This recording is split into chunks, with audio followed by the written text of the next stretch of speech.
Assalamualaikum warahmatullahi wabarakatuh. Selamat pagi, salam sejahtera untuk kita semua. Salam, Om Swastiastu, Namo Buddhaya, dan salam kebajikan. Pertama-tama marilah kita panjatkan puji syukur kehadirat Allah Subhanahu wa Ta'ala yang telah memberikan kita kesempatan untuk dapat hadir untuk menyimak materi hari ini. Dan kami ucapkan terima kasih kepada Bapak Dosen Profesor Haryanto MPD yang telah memberikan kami kesempatan untuk dapat mempresentasikan hasil diskusi kami. Dan kepada teman-teman sekalian yang berkenan hadir untuk menyimak materi kelompok kami.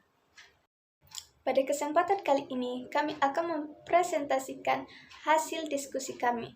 Adapun judulnya adalah Undang-Undang Sistem Pendidikan Nasional.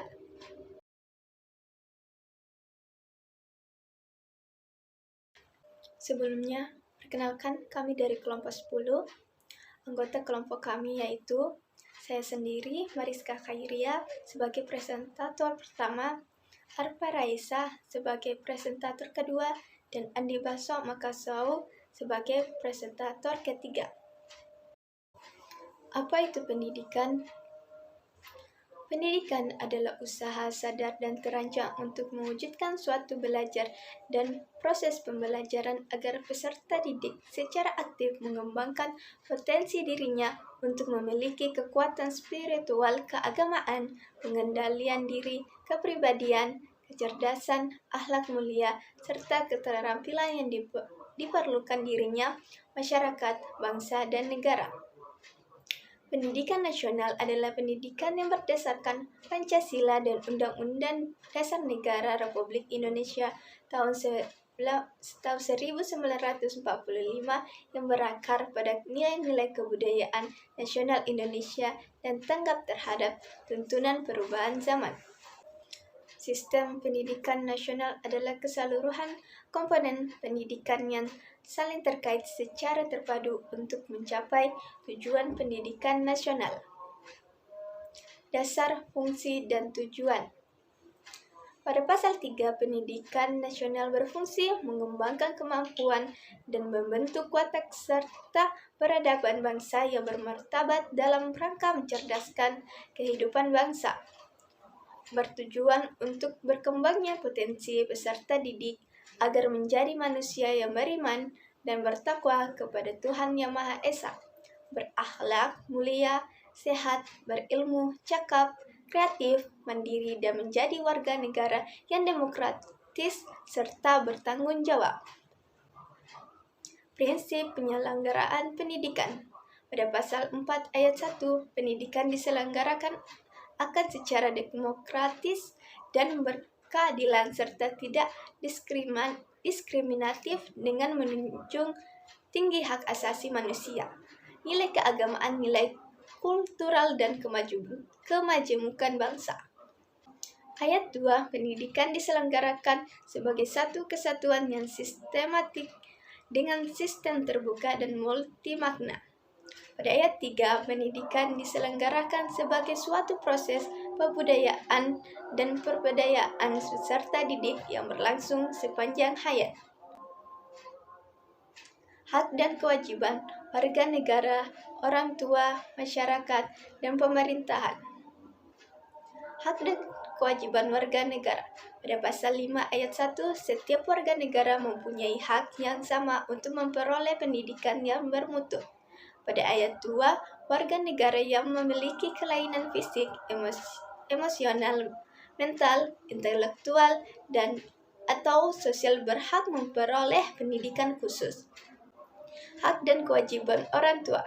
Pada pasal 7 ayat 1, orang tua berhak berperan serta dalam memilih satuan pendidikan dan memperoleh informasi tentang perkembangan pendidikan anaknya. Pada ayat 2, orang tua dari anak usia wajib belajar berkewajiban memberikan pendidikan dasar kepada anaknya. Hak dan kewajiban masyarakat. Pada pasal 8, masyarakat berhak berperan serta dalam perencanaan, pelaksanaan, pengawasan, dan evaluasi program pendidikan. Pada pasal 9, Masyarakat berkewajiban memberikan dukungan sumber daya dalam penyelenggaraan pendidikan. Hak dan kewajiban pemerintah dan pemerintah daerah. Pada pasal 10, pemerintah dan pemerintah daerah berhak mengarahkan, membimbing, membantu, dan mengawasi penyelenggaraan pendidikan sesuai dengan peraturan perundang-undangan yang berlaku. Peserta didik. Peserta didik adalah anggota masyarakat yang berusaha mengembangkan potensi diri melalui proses pembelajaran yang tersedia pada jalur, jenjang, dan jenis pendidikan tertentu. Pada pasal 12, ayat 1, setiap peserta didik pada setiap satuan pendidikan berhak mendapatkan pendidikan agama sesuai dengan agama yang dianut diajarkan oleh pendidik yang seagama. Mendapatkan pelayanan pendidikan sesuai dengan bakat, minat, dan kemampuannya. Mendapatkan beasiswa bagi yang berprestasi yang orang tuanya tidak mampu membiayai pendidikannya. Mendapatkan biaya pendidikan bagi orang tuanya tidak mampu membiayai pendidikannya. Pada ayat 2, setiap peserta didik berkewajiban menjaga norma-norma pendidikan untuk menjamin keberlangsungan proses dan keberhasilan pendidikan. Ikut menyinggung biaya penyelenggaraan pendidikan kecuali bagi peserta didik yang dibebaskan dari kewajiban tersebut sesuai dengan perundang-undangan dengan yang berlaku. Jalur, jenjang, dan jenis pendidikan. Jalur pendidikan adalah wahana yang dilalui peserta didik untuk mengembangkan potensi diri dalam suatu proses pendidikan yang sesuai dengan tujuan pendidikan. Pada pasal 13 ayat 1, jalur pendidikan terdiri atas pendidikan normal, pendidikan formal, pendidikan non-formal, dan informal yang dapat saling melengkapi dan memperkaya. Pada ayat 2, pendidikan sebagaimana dimaksud pada ayat 1 diselenggarakan akan dengan sistem terbuka melalui tatap muka dan atau melalui jarak jauh. Jenjang pendidikan. Jenjang pendidikan adalah tahapan pendidikan yang ditetapkan berdasarkan tingkat perkembangan peserta didik, tujuan yang akan dicapai, dan kemampuan yang dikembangkan. 14. Jenjang pendidikan formal terdiri atas pendidikan dasar, pendidikan menengah, dan pendidikan tinggi. Jenis pendidikan. Jenis pendidikan adalah kelompok yang didasarkan pada kekhususan tujuan pendidikan suatu satuan pendidikan. Pada pasal 15, jenis pendidikan mencakup pendidikan umum, kejuruan, akademik, profesi, vokasi, keagamaan, dan khusus.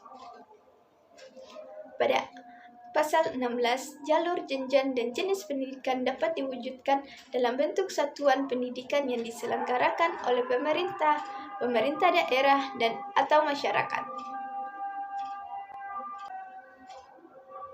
Bahasa pengantar. Bahasa pengantar adalah bahasa yang dipakai untuk berkomunikasi di dalam perundingan, pemberian pembelajaran di sekolah, dan lain-lain. Pada pasal 33 ayat 1, bahasa Indonesia sebagai bahasa negara menjadi bahasa pengantar dalam pendidikan nasional. Pada ayat 2, bahasa daerah dapat digunakan sebagai bahasa pengantar dalam tahap awal pendidikan apabila diperlukan dalam penyampaian pengetahuan dan atau keterampilan tertentu.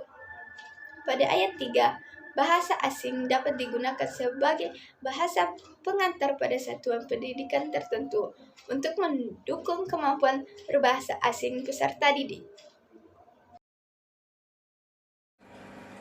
Wajib belajar adalah program pendidikan minimal yang harus diikuti oleh warga negara Indonesia atas tanggung jawab pemerintah dan pemerintah daerah.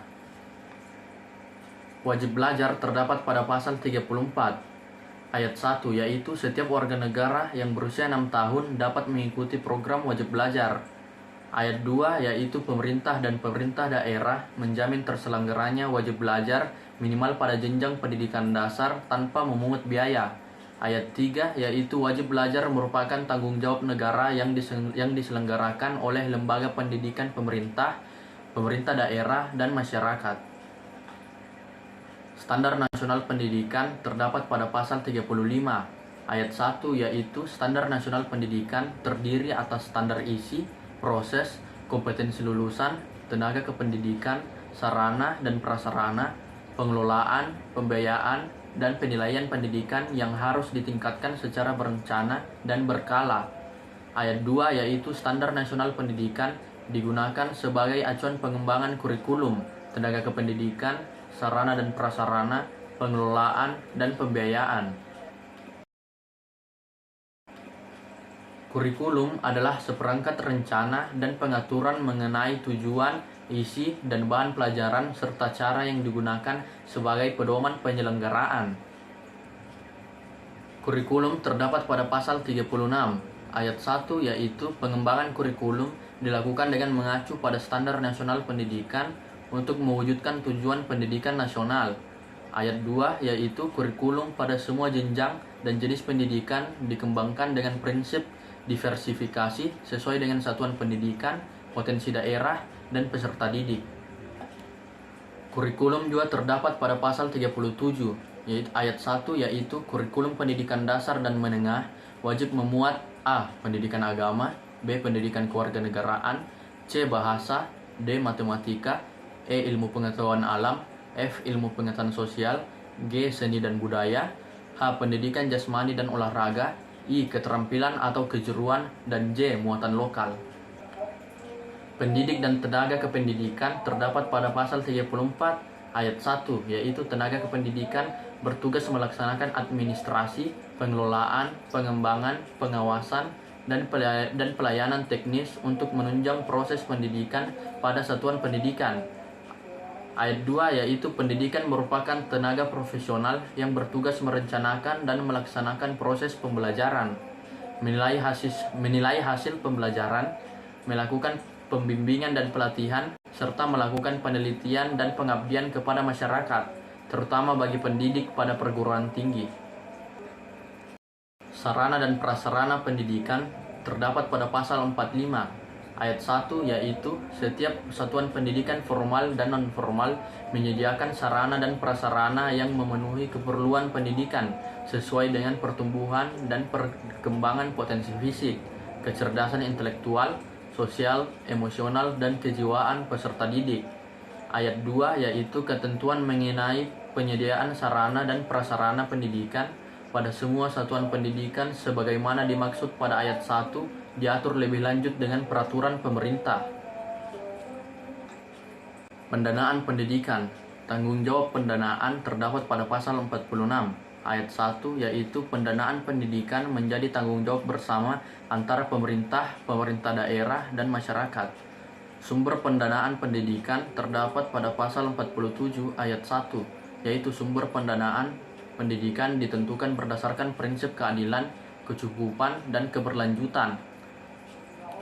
Pengelolaan dana pendidikan terdapat pada pasal 48 ayat 1 yaitu pengelolaan dana pendidikan berdasarkan pada prinsip keadilan, efisiensi, transparansi, dan akuntabilitas publik. Pengalokasian dana pendidikan terdapat pada pasal 49 ayat 2 yaitu gaji guru dan dosen yang diangkat oleh pemerintah dialokasikan dalam anggaran pendapatan dan belanja negara. Pengelolaan pendidikan terdapat pada pasal 50 ayat 1 yaitu pengelolaan sistem pendidikan nasional merupakan tanggung jawab menteri. Ayat 2 yaitu pemerintah menentukan kebijakan nasional dan standar nasional pendidikan untuk menjamin mutu pendidikan nasional. Badan Hukum Pendidikan terdapat pada pasal 53 yaitu ayat 1 penyelenggara dan atau satuan pendidikan formal yang didirikan oleh pemerintah atau masyarakat berbentuk badan hukum pendidikan. Ayat 2 yaitu badan hukum pendidikan sebagaimana dimaksud pada ayat 1 berfungsi memberikan pelayanan pendidikan kepada peserta didik. Untuk materi selanjutnya akan dilanjutkan oleh teman saya Andi Baso Makasau. Undang-undang terkait peran serta masyarakat dalam pendidikan. Pada pasal 54 ayat 1 berbunyi bahwa peran serta masyarakat dalam pendidikan meliputi peran serta perseorangan, kelompok, keluarga, organisasi, profesi, pengusaha, dan organisasi kemasyarakatan dalam penyelenggaraan dan pengendalian mutu pelayanan pendidikan. Pada ayat 2 berbunyi bahwa masyarakat dapat berperan serta sebagai sumber, pelaksana, dan pengguna hasil pendidikan. Undang-undang terkait pendidikan berbasis masyarakat terdapat pada pasal 55 ayat 1 berbunyi bahwa masyarakat berhak menyelenggarakan pendidikan berbasis masyarakat pada pendidikan formal dan non-formal sesuai dengan kekhasan agama, lingkungan sosial, dan budaya untuk kepentingan masyarakat. Pada ayat 2 berbunyi bahwa penyelenggaraan pendidikan berbasis masyarakat mengembangkan dan melaksanakan kurikulum dan evaluasi pendidikan, serta manajemen dan pendanaannya sesuai dengan standar nasional pendidikan. Kemudian undang-undang terkait evaluasi, akreditasi, dan sertifikasi. Undang-undang terkait evaluasi terdapat pada pasal 57. Pada pasal 57 ayat 1 berbunyi bahwa evaluasi dilakukan dalam rangka pengendalian mutu pendidikan secara nasional sebagai bentuk akuntabilitas penyelenggara pendidikan pada pihak-pihak yang berkepentingan. Ayat 2 berbunyi bahwa evaluasi dilakukan terhadap peserta didik, lembaga, dan program pendidikan pada jalur formal dan non-formal untuk semua jenjang, satuan, dan jenis pendidikan. Undang-undang terkait akreditasi terdapat pada pasal 60. Pada pasal 60 ayat 1 berbunyi bahwa akreditasi dilakukan untuk menentukan kelayakan program dan satuan pendidikan pada jalur pendidikan formal dan non-formal pada setiap jenjang dan jenis pendidikan. Undang-undang terkait sertifikasi terdapat pada pasal 61 yang berbunyi sertifikat berbentuk ijazah dan sertifikat kompetensi. Kemudian undang-undang terkait pendirian satuan pendidikan terdapat pada pasal 62. Pada pasal 62 ayat 1 berbunyi bahwa setiap satuan pendidikan formal dan non-formal yang didirikan wajib memperoleh izin pemerintah atau pemerintah daerah. Pada ayat 2 yaitu syarat-syarat untuk memperoleh izin meliputi izin pendidikan, jumlah dan kualifikasi pendidikan dan tenaga kependidikan, sarana dan prasarana pendidikan, pembiayaan pendidikan, sistem evaluasi dan sertifikasi, serta manajemen dan proses pendidikan. Kemudian undang-undang terkait penyelenggaraan pendidikan oleh lembaga negara lain terdapat pada pasal 64. Pada pasal 64 yaitu satuan pendidikan yang diselenggarakan oleh perwakilan negara asing di wilayah Negara Kesatuan Republik Indonesia bagi peserta didik warga negara asing dapat menggunakan ketentuan yang berlaku di negara bersangkutan atas persetujuan pemerintah Republik Indonesia. Selanjutnya, undang-undang terkait pengawasan. Undang-undang terkait pengawasan terdapat pada pasal 66. Pada pasal 66 ayat 1 berbunyi bahwa pemerintah daerah, dewan pendidikan, dan komite sekolah atau madrasah melakukan pengawasan atas penyelenggaraan pendidikan pada semua jenjang dan jenis pendidikan sesuai dengan kewenangan masing-masing. Pada ayat 2, yaitu pengawasan sebagaimana dimaksud pada ayat 1 dilakukan dengan prinsip transparansi dan akuntabilitas publik. Pada ayat 3 berbunyi bahwa ketentuan mengenai pengawasan sebagaimana dimaksud pada ayat 1 diatur lebih lanjut dengan peraturan pemerintah. Selanjutnya, undang-undang terkait ketentuan pidana. Undang-undang terkait ketentuan pidana terdapat pada pasal 67. Pada pasal 67 ayat 1 berbunyi bahwa perseorangan, organisasi, atau penyelenggara pendidikan yang memberikan ijazah, sertifikat kompetensi, gelar akademik, profesi, dan atau vokasi tanpa hak pidana dipidana dengan pidana penjara paling lama 10 tahun dan atau pidana denda paling banyak 1 miliar rupiah. Pada pasal 68 ayat 1 berbunyi bahwa setiap orang yang membantu memberikan ijazah, sertifikat kompetensi, gelar akademik, profesi, dan atau vokasi dari satuan pendidikan yang tidak memenuhi syarat dipidana dengan pidana penjara paling lama 5 tahun dan atau pidana denda paling banyak 500 juta rupiah. Kemudian undang-undang terkait ketentuan peralihan. Undang-undang terkait ketentuan peralihan berada pada pasal 72. Pada pasal 72 berbunyi bahwa penyelenggaraan pendidikan yang pada saat undang-undang ini diundangkan belum berbentuk badan hukum pendidikan sebagaimana dimaksud dalam pasal 53 tetap berlaku sampai dengan terbentuknya undang-undang yang mengatur badan hukum pendidikan. Pada pasal 73 berbunyi bahwa pemerintah atau pemerintah daerah wajib memberikan izin paling lambat 2 tahun kepada satuan pendidikan formal yang telah berjalan pada saat undang-undang ini diundangkan belum memiliki izin. Selanjutnya, undang-undang terkait ketentuan penutup. Undang-undang terkait ketentuan penutup berada pada pasal 75. Pada pasal 75 berbunyi bahwa semua peraturan perundang-undangan yang diperlukan untuk melaksanakan undang-undang ini harus diselesaikan paling lambat 2 tahun terhitung sejak berlakunya undang-undang ini. Pada pasal 76 berbunyi bahwa pada saat mulai berlakunya undang-undang ini, Undang-Undang Nomor 48 PRP 1960 tentang pengawasan pendidikan dan pengajaran asing, Lembaran Negara tahun 1960 Nomor 155, tambahan Lembaran Negara Nomor 2103 dan Undang-Undang Nomor 2 tahun 1989 tentang Sistem Pendidikan Nasional, Lembaran Negara tahun 1989 Nomor 6, tambahan Lembaran Negara Nomor 3390 dinyatakan tidak berlaku. Baik, itulah tadi presentasi yang telah dibawakan oleh kelompok kami, materi mengenai Undang-Undang Sistem Pendidikan Nasional. Jika ada kekurangan, mohon maaf sebesar-besarnya. Jika ada pertanyaan, tolong tulis di grup chat. Sekian dari kami. Wassalamualaikum warahmatullahi wabarakatuh.